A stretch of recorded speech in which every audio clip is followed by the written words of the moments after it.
Сәлеметсіңдер ме оқушылар? Бүгін мен сіздерге ұбт-да үлкен сандардан түбір шығару туралы айтқым келеді. Себебі ұбт тапсырған кезде калькулятор қолдануға рұқсат етілмейді.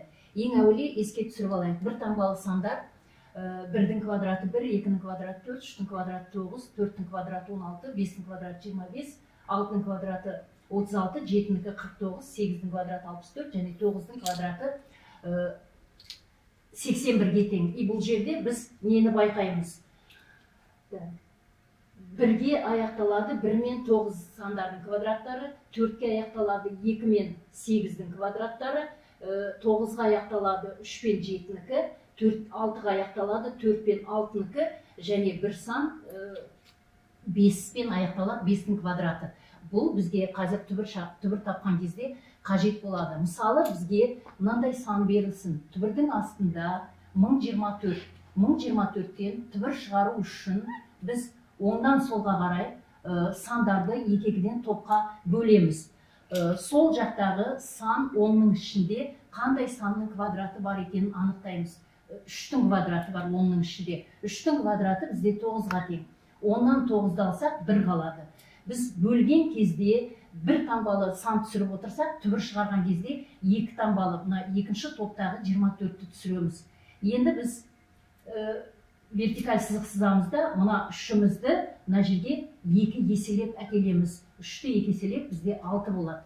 Енді 6-ның жанына бір сан қоюымыз керек. Сол санға көбейткен кезде біздің 124-імізден асып кетпеуі керек. Бұл жерде енді 4-пен аяқталып тұрған сан, ол не 2, не 8 қоямыз. 8 қойсақ, бізде 6 жерде 8, 48 асып кетеді. Сондықтан біз бұнда 2-ні қоямыз. 2-ге 2-ні көбейтсек, бізде 4, 2-ге 6-ны көбейтсек, 12. Осы 2-мізді енді мына жерге апарып қоямыз. Сонда бізде 1024-тен түбірден 32 шығады. Мысалы, 9409 деген саннан түбір шығару керек болсын. 9409. Тағы да екі-екіден бөлеміз. 94-тің ішінде бізде 9-дың квадраты бар. 9-дың квадраты бізде 81. 94-тен 81-ді алсақ, бізде 13 қалады.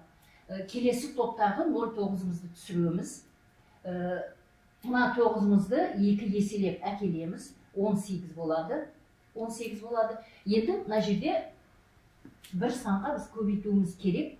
Сонда мына саннан асып кетпеу керек. 9-бен аяқталады 3 немесе 7. Біз қазір бұл жерге 7-ні қоямыз. 3-ті қойсақ кіші сан шығады. 7-ге көбейтеміз 49, 56, ойдағымен 60, 7, ойдағымен 13.